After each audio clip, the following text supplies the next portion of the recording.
оңға жазады. Жақсы ма? Осы сыныптағы сыныптастарын жаза қойыңдар. Тездетеміз.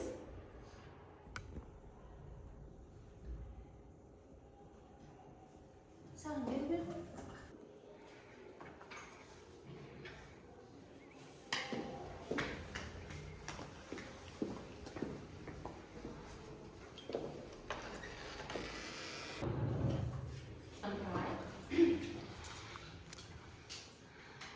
Сағаттың 2 деген күніне жазылған досыңызбен қол алысып сәттілік тілейік. Тездетеміз.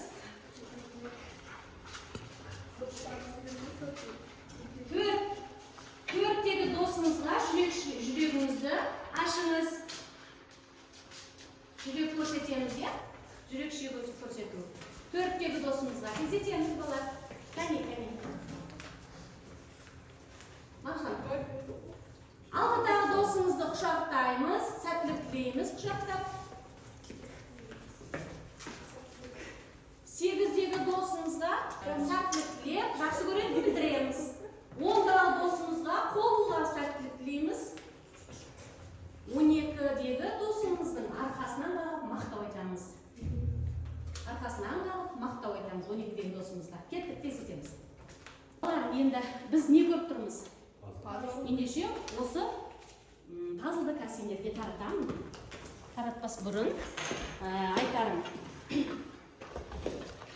Бұларға ең бастысы сұрақ қойылған. Ендеше бірінші сұрақ. Жібек жолы туралы қандай мәлімет айта аласың? Бірінші берілген тәмелес жауап бере ғой. Бірінші пазл берілген тәмелес.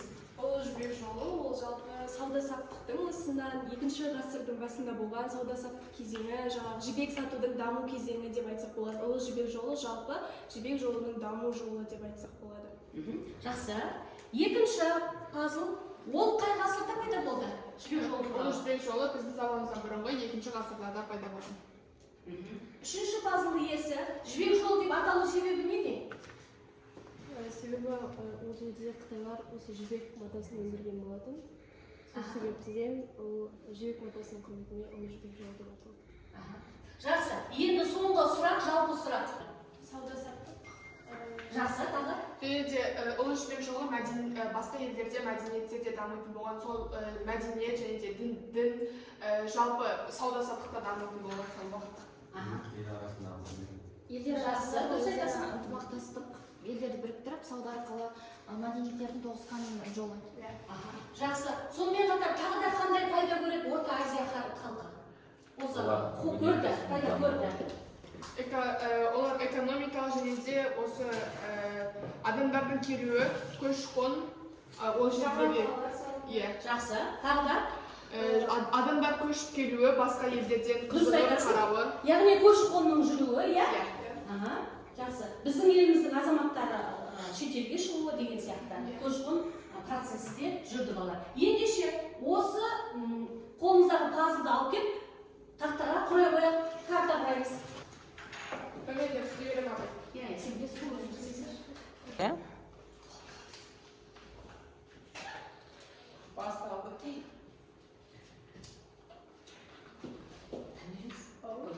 Сіздер қалай ойлайсыздар, бүгінгі сабақтың тақырыбы қалай болады?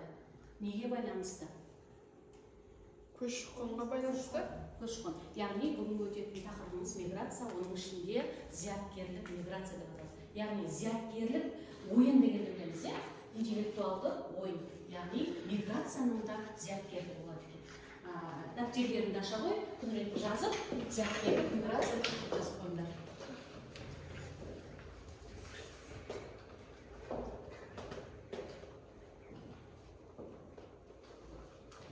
Жақсы балалар, біз осы физикалық картаны қолдана отырып, егер біз бірінші тапсырманы орындасақ, астыңғы бөлігін қызыл түске бояймыз. Екінші тапсырманы орындасақ, 6 балға дейін жетеміз, яғни көк түске бояйтын боламыз. Үшінші тапсырманы орындасақ, жоғарғы түсті жасыл түске бояйтын боламыз. Ендеше бұл біз соңғы тапсырманы орындау арқылы 7 балдан 10 бал аралығында жинақтайтын боламыз. Ал енді бүгінгі тақырыбымызда осы физикалық карта арқылы бағалайтын боламыз.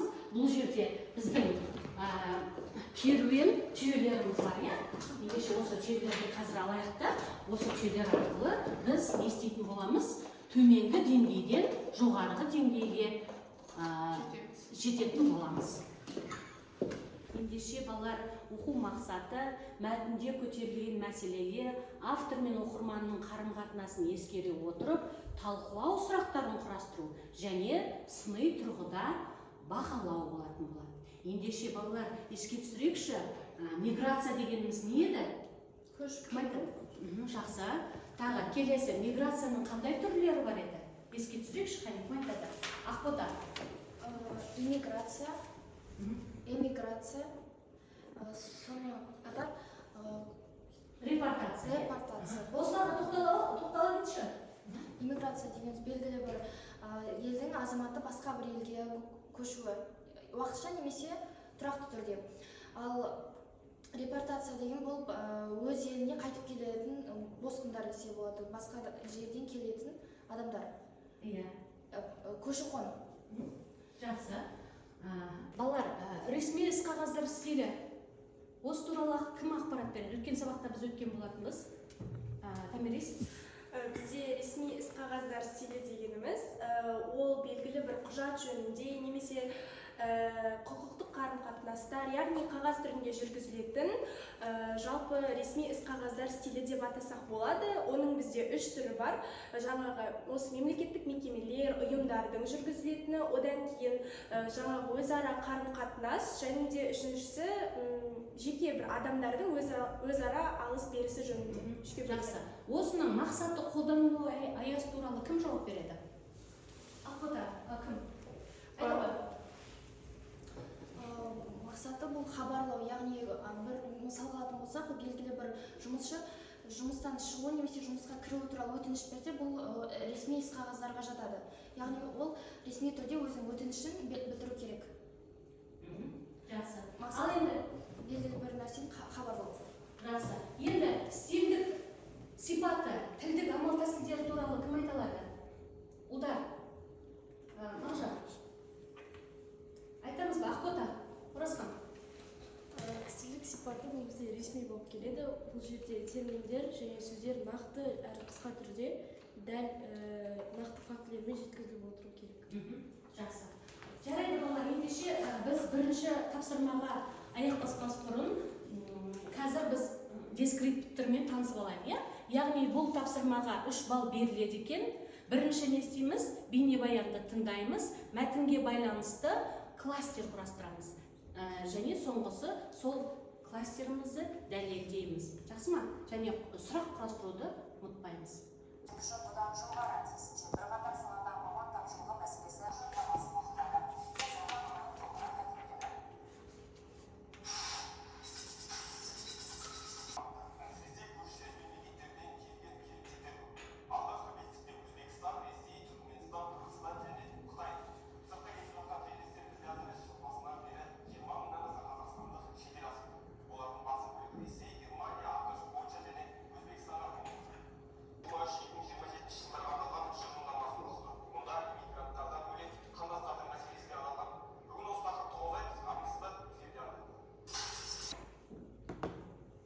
Ендеше сұрақ мынадай балалар. Жаһандану процесінде бәсекелестік тудыратын мамандықтар. Қандай мамандықтар? Яғни осы Қазақстан өңірінде тұрып білім алып, бірақ жаңағы сұранысқа ие болғандықтан жан-жаққа барып, дүние жүзіне барып, өзінің мамандықтарын жаңағы ары қарай жалғастыру үшін. Қандай мамандықтар тапшы болып жатыр жаһанға? Яғни жаһанға тапшы мамандықтарды кластер ретінде тездетіп сызып өткіземіз, иә? Қорғаймыз.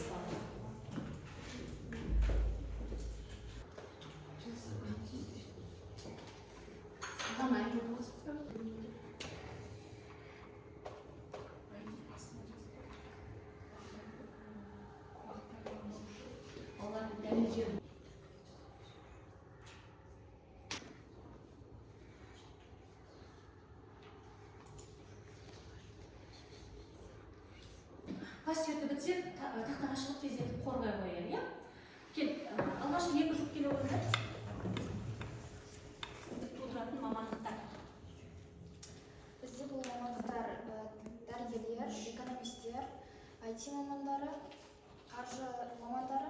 сосын инженерлер. Бір екеуіне дәлел келтіре кетсек, Қазіргі таңда 2020-дан бастап әртүрлі вирустар шығуда, сол үшін де дәрігерлердің маңызы әр жыл сайын өсуде деп санаймын. Және де қаншалықты білікті дәрігер болады, соншалықты шетелде де сұраныс көп болады, елде де сұраныс көп болады. Ал экономистерге келетін болсақ, жақсы ақбота сөйлеп ғой, жалғастырамын. Экономистер бізде осы саясаттағы басты мамандардың бірі. Бұл экономистер қазіргі таңда өз арасында бәсекелестікке өте жоғары бәсекелестікке ие. Және де осы экономистердің жалпы осы саясаттағы орны маңызы болғандықтан шетелдерде осы экономист маманы өте жақсы және тереңдетілген түрде оқытылады. Жақсы, жақсы, рахмет балалар, отыра қойып. IT мамандығы, халықаралық бизнес, инженерлік, робототехника инженерлері, шығармашылық және медиа саласы, логист және медицина мамандары қазіргі таңда өте жоғары сұранысқа ие мамандықтар болып келеді. Оның ішінде IT-ді айта кетсек, IT себебі олар қашықтық арқылы жұмыс істеген арқасында оларға бәсекелестік көп. Медицинада қазіргі таңда ауа ластанған арқылынан адамдар көп ауырады. Сол себепті Жақсы, медицинаны толығырақ айтып өттік, тағы робототехника инженерлері, олар қазіргі таңда біз дамушы елдер қатарында болғандықтан, басқа елдерде де робототехника өте қарқынды дамудың себебінен робототехниктар, инженерлер өте сұранысқа ие мамандықтың бірі. тамаша. Жарайсыңдар, отыра қойып. Жаһандану процесіндегі бәсекелестік тудыратын мамандықтар жаңа атап өтті, медицина, маркетолог деген сияқты. Қазір біз тоқталғымыз келетін екі мамандық бар, ол технологиялық мамандар және де аударма ісі. Бірінші аударма ісіне тоқталып өтсек. Аударма ісі ол қазіргі заманда өте жақсы сұранысқа ие мамандықтардың бірі. Мысалға Түркияға барып түрік тілін аударма ісі қазіргі заманда өте жақсы сұранысқа ие мамандықтардың бірі. Мысалға Түркия тілі, ол өте жақсы мамандықтардың бірі. Келесі бізде технологиялық мамандықтарға тоқталатын болсақ, ол Қазір бір минут, түрік тілі туралы жаңа мағжан ашып айтқысы келеді, соған кішкене тілдерге тоқталатын болсақ, жалпы тіл арқылы түрік тілдері тақалып кетті. түрік тілі жайында сен қосып жалғастырып жүрші. Жақсы бізге. Мен түрік тілін болашақта осы Қазақстанға келіп балаларды оқытып келеді. Технологиялық мамандарға тоқтайтын болсақ, қазіргі кезде IT саласының бір түріне де осы технологиялық мамандар кіреді. Оның ішінде жаңағы әртүрлі телефондар, компьютерлермен жұмыс жасау, соның барлығы дамуды қажет етеді. Сондықтан ол қазіргі кезде осы бәсекелестікті тудыратын мамандық ретінде қарастыруға болады. Жақсы, балалар, кері байланыс бір-бірімізге, бірінші тапсырма бойынша бір-бірімізге кері байланыс беріп өтейік, балалар, иә? Екі жұлдыз, бір тілек. Кеттік. Кім айтады? Медицина маманы. Қай жұпқа айтасың? Екінші жұпқа. Жақсы. Медицина маманы туралы өте жақсы түсіндірді, маған жақсы түсінікті болды. Жақсы, жарайды. Ақбота. Мен смарт айтқым келеді, робототехника туралы жақсы түсіндіріп кетті, және де осы дамудағы мемлекеттер арасындағы оның бәсекелестігін де жақсы түсіндіре алды. Не үшін және неліктен ол робототехника қазіргі таңда сұраныста. Тамаша. Енді ақботалардың тобына қоныш кім айтады? Первый айтамын. мен үшінші топқа технологиялық бәсекелестік туралы айтқан жақсы айтқан түсіндім. Жақсы, түсінікті болды, иә? Маңызды дейсің ғой. Ал, жақсы, айта аламыз. Және де бірінші топта олар аудармашылар жайында айтты. Мен де келсем, аудармашы болып, аудармашылар қазіргі таңда өте бәсекелестікке ие. Және де олар мысал ретінде алған елде бізге өте жақсы келеді деп ойлаймын. Жақсы, жарайды. Балалар, біз бірінші тапсырманы жақсы деңгейде аяқтадық. Сондықтан біздің көшіміз оңтүстіктен солтүстікке қарай бағытталады. Яғни біз 3 тапсырманы меңгердік, 3 балл. Озған жолда кеттім ауылда. Балалар, біздің екінші тапсырмамыз үштік жұмыс. Балалар, бұл жерде енді сендер өздерің айтып отырсыңдар ғой. Жаңағы шетелге асып жатқан біздің студенттеріміз өте көп екен, студенттермен қатар жұмысшылар да көп екен. Олар өз нәпақасын табу үшін шетел асып, өз кәсіптері бойынша жұмыстарын жасауда. Ендеше, ол шетелге асқан жастарымыз өте білімді жастар, солай емес па? Ол жаққа барып бірінші естиді, тіл үйренеді, одан соң оқып, білім алады. Білім алғаннан кейін ол жастардың көбі сол жерде қалып жатыр, қалып жұмыс істеп жатыр. Енді келесі сұрақ, шетелде білім алған жастардың сол жерде қалып жұмыс істеуіне келісеміз бе, келіспейміз бе? Сымбат, сен екінші топқа кел, иә? Жоқ, керісінше. Себебі шетелде дамуға сен не қазақша оқуың келмей? Жоқ, бәрі нәрседе просто қазақстанда бұл жерде жоқ дамисыңдар, бірақ одан да даму керек қой. Мысалы сендер қазірдің өзі Қазақстанда мысалы магистратурада басқа жерде оқытуға мүмкіндіктер береді. Өздері практика.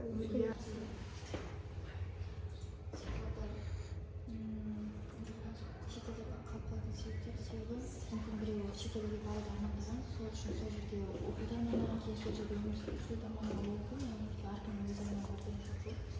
Сонымен сол жерде қалып қойған адамдар жалпы қалуына мен қарсысың, иә? Қарсысың ба? Келіспеймін. Неге? Себебі білім алып келгеннен кейін өзің отаның бәрібір өзіне ыстық болып тұрады, туған жерің. Ендеше балалар, шетелге асып кеткен студенттердің сол жерде қалып жұмыс істеуіне келісеміз бе бірінші? Иә, келісеміз. Біз толықтай келісеміз, себебі келісуіміз бірінші себебі олар неліктен шетелде қалады, себебі ол жерде барып білім алады.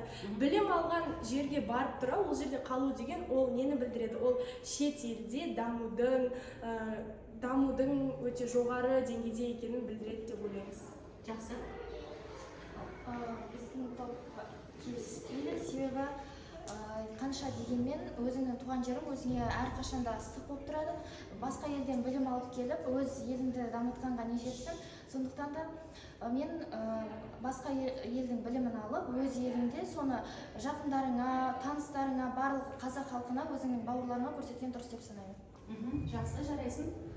Сендер қарсы қандай жауап айтар едіңдер? Неге оқып келген адам, сонша жыл өзі жалғыз оқып, басқа шетелден білім алған адам, сол өзін оқытпаған мемлекетке келіп, соны үйретуі қажет. Неге мемлекет оған сол шетелдегі білімді қамтамасыз етіп бере алмады? Сонда Қазақстанның білім деңгейін сол жоққа шығарып тұрсыңдар? Жоққа емес, салыстырмалы түрде шетелдікі жоғарырақ. Шетелде жоғарырақ, болашақта сондай ойын бар, иә? Мысалы, қалып жұмыс істеуге. Оған не себеп? Не керек сонда? Ол жақта қалып жұмыс істеу. Туған жерден елден безіп, не жетпейді? Менің ойымша, Мысалы, қазіргі таңда тіпті Қазақстанда да магистратура деген оқу деңгейі бар, магистратура. Ол жерде де мысалы тек қана Қазақстанда ғана оқу емес, басқа шет елдерде де оқытуға мүмкіндік бізге берген. Сондықтан менің ойымша біз мысалы басқа елде болсақ, ең бастысы өз отанымыз, өз туған жерімізді білсек, сол ғана маңызды деп санаймын. Ал мысалы біз басқа жерге, басқа елге мысалы көшіп кетіп, өз отанымызды ұмытып, тастап кетпейміз ғой. Біз өзіміз үшін дамыту, ол біз өзіміздің оқып, дамып, сол жерде оны да басқа мысалы программалар жасап, сол арқылы біз өзіміз дамып, және де басқа адамдарға көмегіміз тигіземіз деп ойлаймын. Жақсы. Қарсы топ не айтамыз? Шетелде осы тәжірибе алмасу әрине өте маңызды, және де біздің елімізге қарағанда басқа шетелдегі тәжірибе ол көбінесе маңызды басында болғанымен бәрібір де өз отанына келіп сол тәжірибені халқына, еліне көрсету. Яғни туған жеріңді дамыт, сол шетелдің қатарына, бәсекелес мемлекеттердің қатарына шығару керек дегенді айтпақ болып. Қазір Қазақстан дамушы мемлекеттердің арасында, осы дамып келе жатқан мемлекеттердің арасында, сондықтан оның 30 жылда дамыған мемлекеттердің арасына қосылуы әбден мүмкін.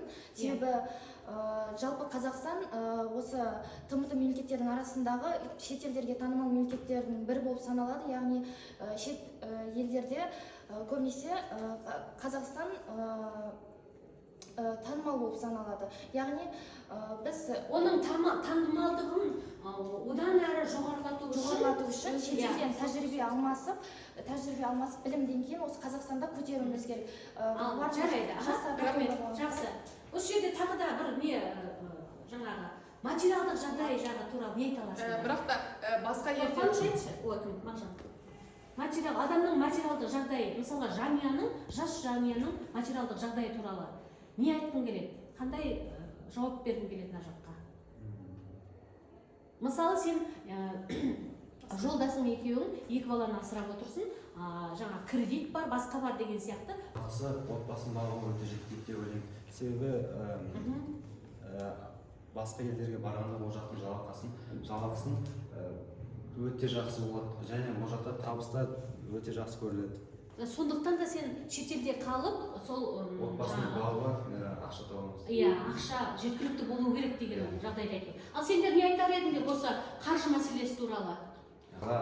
Шетелге барып оқып келгеннен кейін сол шетелде көрген білімі арқылы Қазақстанға келіп дамып және де сол жалақысын көтеру мүмкін. Көтеру мүмкін, иә? Дұрыс айтасың. Сол жаққа барып оқығаннан кейін Қазақстанға білімді мамандар жетіспейді және де білімді мамандар өзіне қолайлы жалақы алуы мүмкін деп ойлаймын. Жалақыны, яғни жалақы көтеріледі дейсің ғой, иә? Шетелде оқыған жастардың жалақысы көтеріледі. Иә, себебі шетелдегі оқып келген мамандар Қазақстанда тіптен бағаланады. Шетелдің білімін Қазақстанға әкеліп отырған жас адамдарға, жас түлектерге оларға үлкен мүмкіндіктері бар. Және бір емес, бірнеше жұмыс ұсынылады. Ұсынылады, атқарылады, иә? Дипломдар международный болғандықтан халықаралық түрде, яғни Қазақстанда да, Түркияда кез келген жерде, яғни сен барлық жерде жұмысқа қабілетті бола аласың. Жақсы, ал сендер не айтасыңдар осыған?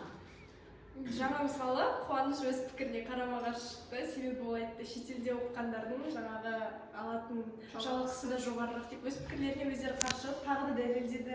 Шетелде оқыған азаматтар мен азаматшалардың бәрібір де деңгейі, оқуы, табысы, барлығы, өмір сүруі жалақысы жоғарырақ болады. Мынаған жауап берші, мысалы айтып отыр, олар шетелден келген азаматтар дейді, 2-3 жұмысты істеу арқылы шетелден тапқан табысты таба аламыз дейді. Сендер осыған келісесіңдер ме? Жоқ, мысалы шетелде сен бір мамандықты оқисың да, шетелде жүріп мен олар 3-4 мамандықты оқып, 3-4 мамандықпен жұмыс істеп, олар сол табыс тапса, мен шетелде жүріп бір мамандықпен сол табыс таба алатын едім. Яғни мен аз шаршайын дейсің ғой, иә? Жақсы, ал сендер, яғни бәрібір де біз ел жандымыз деген ойда қаласыңдар ғой, солай ма? Сендер? Олар патриот, біз шетелде оқығанымыз дұрыс деп санаймыз. Сендер патриот емессіңдер ме? Патриотпыз, бірақ біздің жүрегімізде ол өзіміз үшін ғой патриот. Және де біз өзімізді дамытуымыз керек қой, бәрібір де. Бәрібір де Қазақстанға қайта ораламыз. Мәңгілікке көшіп кетейін деп жатқан жоқ. Иә, жақсы. Аласында келіп тұрып алу. Балалар, екінші тапсырмамыз, яғни біздің жаңағы керуен жолымыз жоғарылайды. Біз көп бөлімге орталық Қазақстаннан өтіп, солтүстік Қазақстанға таман жақындап қалдық. Жарайсыңдар, тамаша балалар, барлықтары керемет жауап берудесіңдер. Ендеше келесі тапсырма балалар, осы сөз таластан түйген ойларыңды қорытындылап, мәтін жазасыңдар.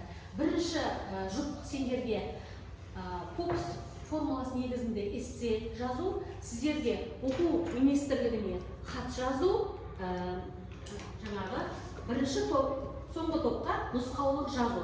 Тақырып зияткерлік миграцияны азайту жолдары.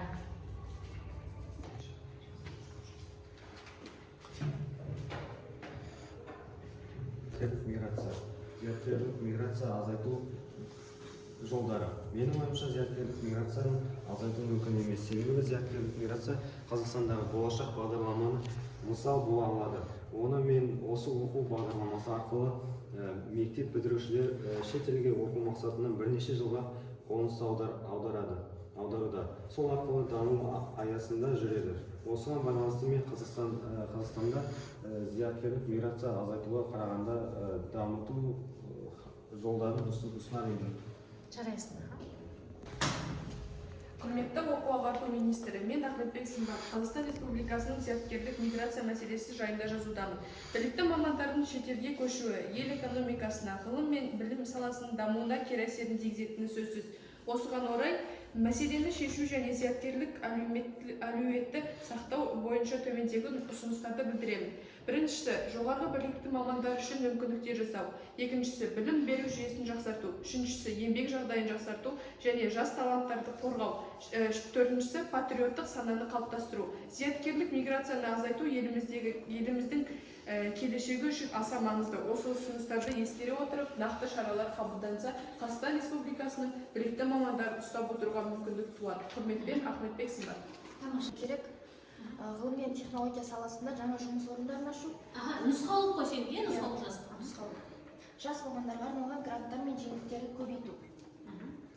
Шетелде оқып келген мамандарға жоғары жалақы мен әлеуметтік қолдау ұсыну, жастардың өз елінде перспективалық жұмыс істеуіне мотивация қалыптастыру. Жақсы, ақылды сенікі қалай болды? Екеуміз бірге Жарайды, ертең мына жазылымдарыңды, эсселеріңді, нұсқау хаттарыңды оқи отырып, енді өзім бағалаймын, иә. Сондықтан қазір ақылдан жоғары деңгейде 7-8 деңгейде Оразхан 8 балл, Сымбат 9 балл, Қуаныш 7 балл, Таймерис 10 балл және Мағжан 7 баллды алып отыр балалар. Балалар, мына жерде мен Ақботаны тағда көтергенге отыр, өйткені сабақтардың бәріне жаппай керемет қатысқандықтан Ементай Ақботаға 10 балл қоямын. Келісеміз бе балалар? Балалар, сабағымыз өз мәресіне жетті. Қазір алдымызда тұрған бағалау парақтарымызды артыңғы тұсына өзіміздің бүгінгі сабақтан түйгеніміз және не түсінікті болды, не түсініксіз болды, не қиын болды, не осыны қазір үлкен байланыс ретінде жазып, өткізіп, тақтаға ілеміз. Жақсы ма?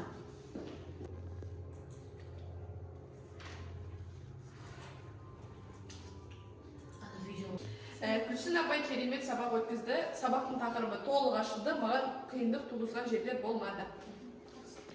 Бүгінгі сабағынан да миграция тақырыбын тереңірек оқыдық, жұптық жұмыс ерекше ұнады. Күлсін апайға рахмет. Жақсы мәліметтер алдым. Рахмет. Сіз солай? Сол, ана ілініп тұрғандар.